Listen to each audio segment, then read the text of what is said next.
प्रयागराज माघ मेले की पावन धरती से उठा विवाद काशी, लखनऊ और सत्ता के गलियारों में गूंज रहा है। कई दिनों से अपने शिविर के बाहर डटे रहे शंकराचार्य अभिमुक्तेश्वरानंद अब योगी सरकार के साथ आर पार की लड़ाई के मूड में हैं। उन्होंने ठान लिया है कि वो उत्तर प्रदेश में भी गाय को राज्य माता का आधिकारिक दर्जा दिलाकर ही दम लेंगे। शुक्रवार 30 जनवरी को वाराणसी के विद्या मठ में प्रेस कॉन्फ्रेंस के दौरान ज्योतिष पीठ के शंकराचार्य स्वामी अभिमुक्तेश्वरानंद ने हुंकार भरते हुए बड़ा ऐलान किया। कहा, महाशिवरात्रि से पहले 10 और 11 मार्च को धर्म संसद बुलाई गई है। लखनऊ में देश भर के संत, महंत और आचार्य जुटेंगे और वहीं तय होगा कौन हिंदू है, कौन हिंदू हृदय सम्राट है और कौन नकली हिंदू। आज से अगर हम लोग गिनते हैं तो 10 मार्च को 40 दिन पूरे हो जाते हैं। हम 10-11 मार्च को दिल्ली जाने वाले थे। कंप्यूटर बाबा ने वहां पर संतों को आमंत्रित किया था। हम दिल्ली न जा करके अब चाहेंगे कि 10-11 मार्च को हम लखनऊ में संत, महंत, आचार्य इकट्ठे हों और इकट्ठे होकर के तब तक आपके द्वारा जो कुछ भी प्रदर्शित किया जाए उसके आधार पर आपको हिंदू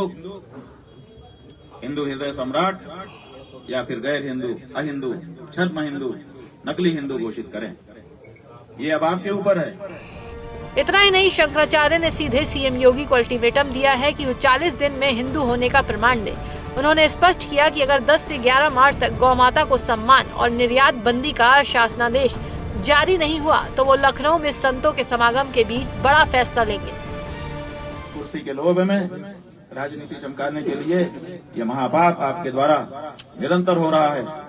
इसलिए हमारी ये मांग है कि आप 40 दिन के भीतर गौ माता को राज्य माता घोषित करिए और जो निर्यात हो रहा है गौ मांस का उसको तत्काल प्रभाव से बंद करिए। नहीं तो आपको 11 मार्च को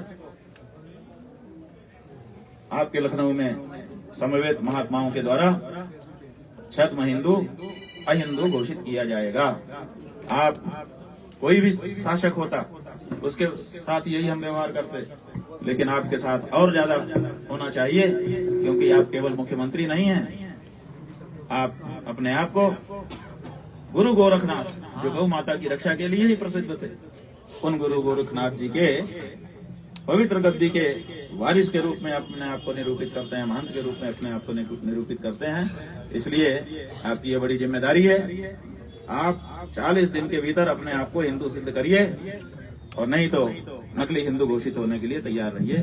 ये हमारा कहना है। शंकराचार्य का ये अल्टीमेटम सीधे सीधे सत्ता को चुनौती माना जा रहा है।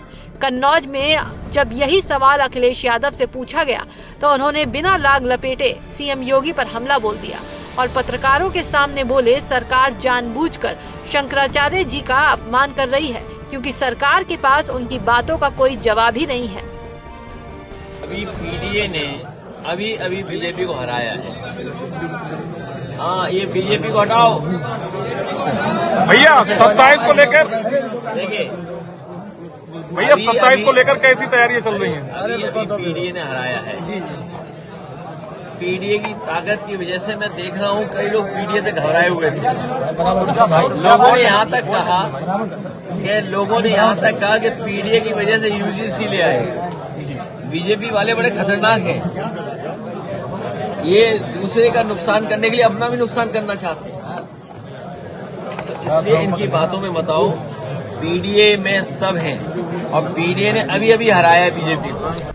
तो एक तरफ शंकराचार्य का आक्रोश, दूसरी तरफ सत्ता का मौन। धर्म बनाम सत्ता की इस लड़ाई में अब सबकी नजरें 10 से 11 मार्च की धर्म संसद पर टिकी है।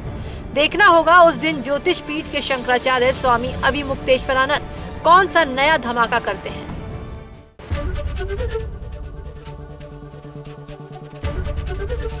एबीपी गंगा, खबर आपकी, जुबान आपकी।